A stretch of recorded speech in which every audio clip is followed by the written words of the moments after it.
चंपारण से बेहतर और कोई स्थान हो सकता है क्या बोला?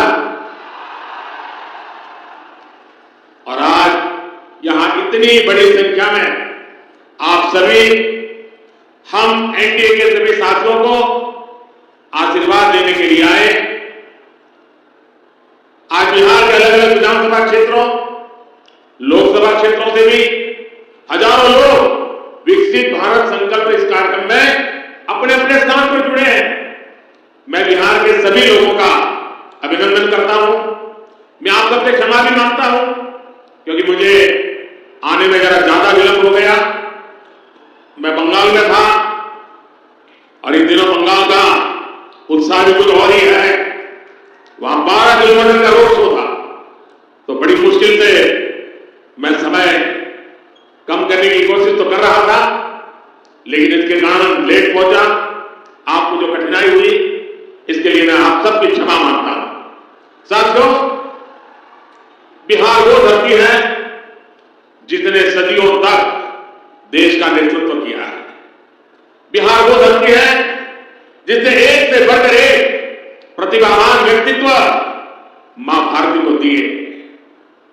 और ये सच्चाई है, जब जब बिहार समृद्ध रहा है तब भारत समृद्ध रहा है। इसलिए विकसित भारत के लिए बिहार का विकसित होना उतना ही जरूरी है। मुझे खुशी है कि बिहार में विकास का डबल इंजन लगने के बाद विकसित बिहार से जुड़े कार्यों में और तेजी आ गई है। आज भी करीब 13,000 करोड़ रुपए की योजनाओं का उपहार बिहार को मिला है। इसमें rail, road, ethanol plant, city gas supply, LPG gas, ऐसी अनेक अहम परियोजनाएं शामिल हैं। विकसित बिहार के लिए हम यही तेजी पकड़नी है, इसी तेजी को बनाए रखना। आप सभी को इन परियोजनाओं के लिए बहुत बहुत बधाई। साथियों, आजादी के बाद के दशकों में बिहार की एक बहुत बड़ी चुनौती रही है यहां से युवाओं का पलायन। जब बिहार में जंगल राज आया तो यह पलायन और ज्यादा बढ़ गया। जंगल राज लाने वाले लोगों ने सिर्फ और सिर्फ अपने परिवार की चिंता की, बिहार के लाखों बच्चों का भविष्य दांव पर लगा दिया।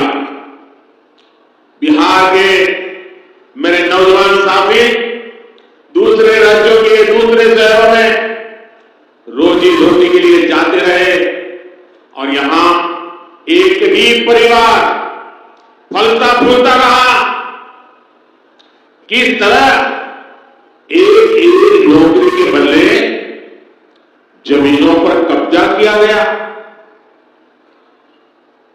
क्या कोई भी व्यक्ति सामान्य मानवीय को इस प्रकार से लूटने वालों को माफ कर सकता है क्या?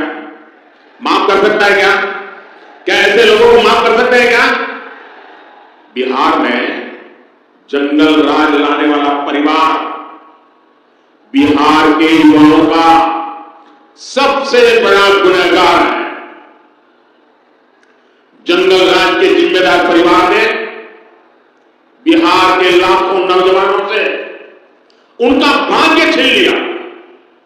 ये एनडीए सरकार है जो इस जंगल राज से बिहार को बचाकर इतना आगे लाई है। साथियों, एनडीए की डबल इंजन सरकार का प्रयास है कि बिहार के युवा को यही बिहार में नौकरी मिले, यही बिहार में रोजगार मिले।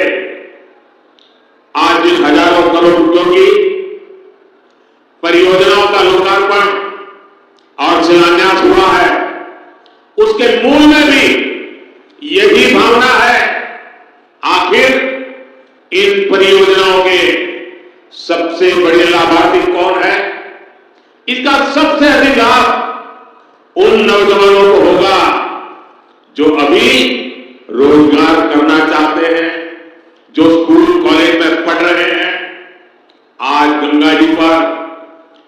डबल लेन के, 6 लेन के केबल आधारित ब्रिज का शिलान्यास हुआ है। बिहार में 22,000 करोड़ रुपए से 1 दर्जन से अधिक पुल पर काम चल रहा है, जिनमें से 5 पुल तो गंगा जी पर बन रहे हैं। ये पुल, ये चौड़े रास्ते ही वही तो विकास का मार्ग बनाते हैं, उद्योगों को लाते हैं। ये जो बिजली से चलने वाली ट्रेनें चल रही है, वंदे भारत जैसी आधुनिक ट्रेनें चलने लगी है, ये गति किसके लिए है? ये उन नौजवानों के लिए है जिनके माता पिता ने ऐसी सुविधाओं के सपने देखे। ये जो इंफ्रास्ट्रक्चर बन रहा है, ये रोजगार का बहुत बड़ा माध्यम होता है। इसमें मजदूर हो, ड्राइवर हो, सर्विसेज से जुड़े लोग हो, इंजीनियर हो, ऐसे अनेक क्षेत्रों के रोजगार इससे पैदा होते हैं। यानी ये जो हजारों करोड़ रुपए सरकार लगा रही है, ये पैसा बिहार के सामान्य परिवारों के पास ही पहुंचेगा। इससे रेत, पत्थर, ईंट, सीमेंट, स्टील ऐसे अनेक उद्योगों को, फैक्ट्रियों को, छोटे छोटे दुकानों को बल मिलने वाला है। साथियों, ये जितनी भी नई ट्रेनें चल रही हैं, पटरियां बिक रही हैं, ये सब कुछ आज भारत में ही बन रहा है, मेड इन इंडिया है। यानी इसमें भी भारत के ही लोगों को रोजगार मिल रहा है। बिहार में भी रेल इंजन बनाने वाली आधुनिक फैक्ट्रियां एनडीए सरकार ने बनाई है। आज पूरी दुनिया में डिजिटल इंडिया की बहुत बड़ी चर्चा है।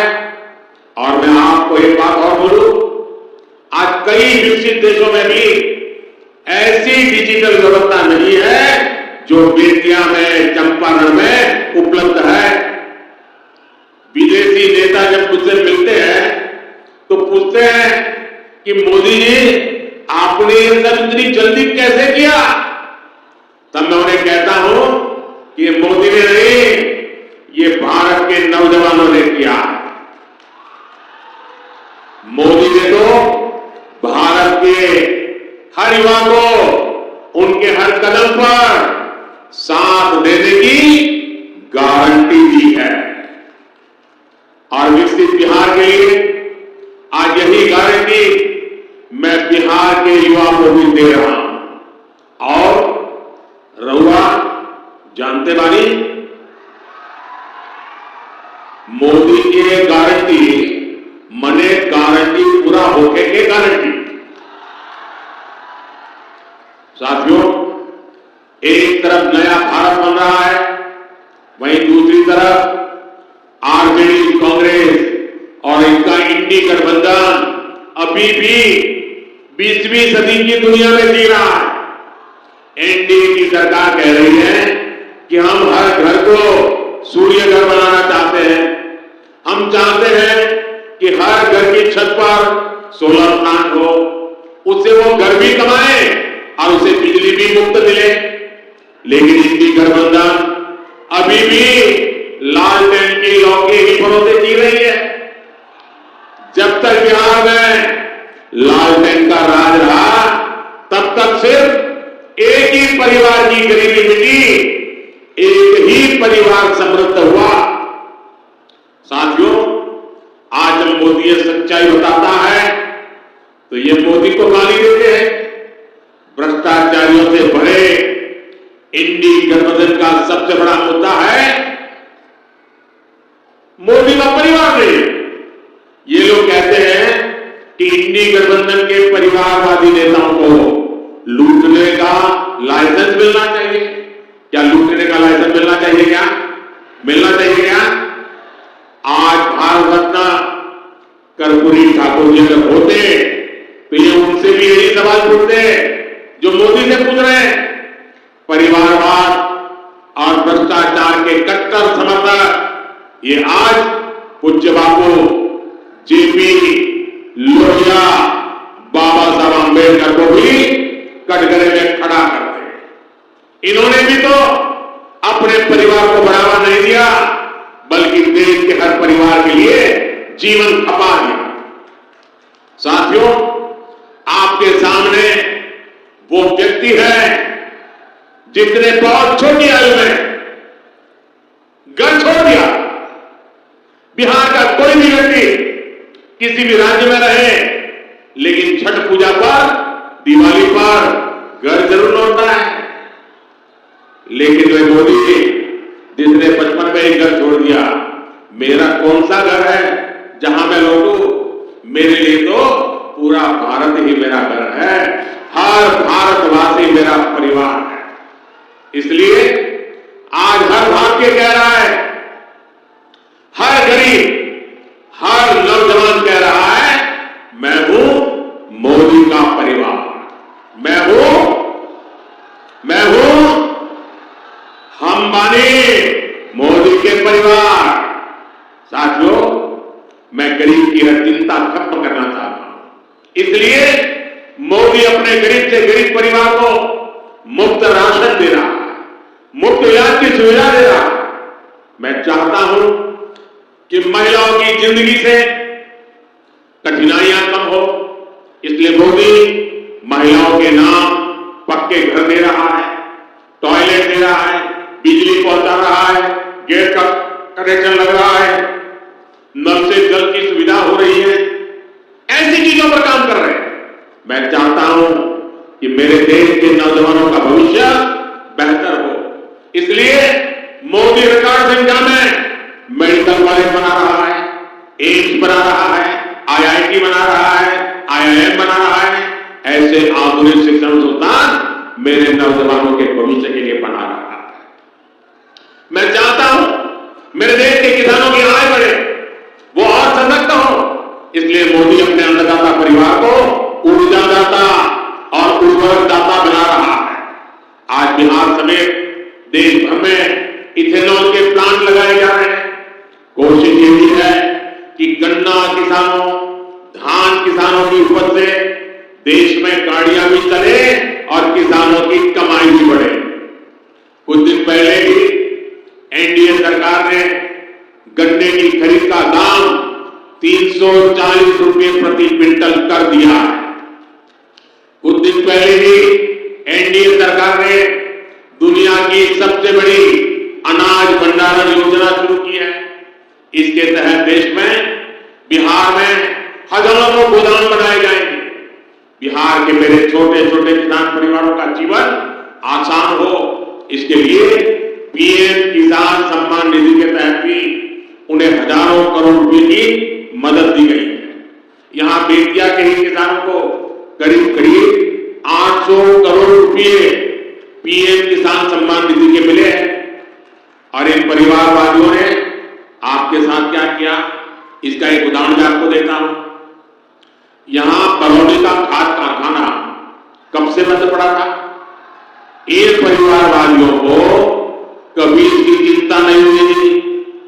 मोदी ने किसानों को, मजदूरों को इसे फिर से शुरू करवाने की गारंटी दी थी। आज ये खाद कारखाना अपनी सेवा दे रहा है और नौजवानों को रोजगार भी दे रहा है। और इसलिए ही लोग कहते हैं मोदी की गारंटी यानी गारंटी पूरा होने की गारंटी। साथियों, चुनाव में ये जो इंडी गठबंधन वाले हैं ना, उनको पता है अब वो कहीं के रहने वाले नहीं है और अपनी हार तय दे इंडी गठबंधन के निशाने पर खुद भगवान राम भी आ गए हैं। यहां बेतिया में मां सीता की अनुभूति है, लव कुश की अनुभूति है। इंडी गठबंधन के लोग जिस तरह प्रभु श्री राम और राम मंदिर के विरुद्ध बातें बोल रहे हैं, ये पूरे बिहार के लोग देख रहे हैं। और बिहार के लोग ये भी देख रहे हैं कि भगवान श्री राम का अपमान करने वालों का साथ कौन दे रहा है। यही परिवारवादी हैं जिन्होंने दशकों तक रामलला को टेंट में रखा। यही परिवारवादी है जिन्होंने राम मंदिर न बने इसके लिए जी तोड़ कोशिश की। आज भारत अपनी विरासत, अपनी संस्कृति का सम्मान कर रहा है, तो इन लोगों को इनकी भी परेशानी हो रही है। साथियों, ये क्षेत्र प्रकृति प्रेमी थारू जनजाति का क्षेत्र है। थारू समाज में प्रकृति के साथ प्रगति की जो जीवन शैली हम देखते हैं वो हम सबके लिए सबक है। आज अगर भारत प्रकृति की रक्षा करते हुए विकास कर रहा है तो इसके पीछे थारू जैसी जनजाति की भी प्रेरणा है। इसीलिए तो मैं कहता हूं कि विकसित भारत के निर्माण के लिए सबका प्रयास चाहिए, सबकी प्रेरणा चाहिए, सबकी सीख चाहिए। लेकिन इसके लिए एनडीए सरकार का 400 पार होना उतना ही जरूरी है कि नहीं है? कितना कितना देश को तीसरी सबसे बड़ी अर्थव्यवस्था बनाने के लिए एनडीए गरीबी से लोगों को बाहर निकालने के लिए एनडीए युवाओं को रोजगार के नए अवसर देने के लिए एनडीए गरीबों को पक्के घर देने के लिए एनडीए 1 करोड़ घरों में सोलर पैनल लगाने के लिए एनडीए 3 करोड़ लखपति दीदी बनाने के लिए एनडीए देश के कोने कोने में वंदे भारत ट्रेन चलाने के लिए विकसित भारत विकसित बिहार के लिए एक बार फिर आप सभी का मैं बहुत बहुत धन्यवाद करता हूं। मेरे साथ बोलिए भारत माता की। दोनों हाथ ऊपर करके पूरी ताकत से बोलिए भारत माता की, भारत माता की, भारत माता की।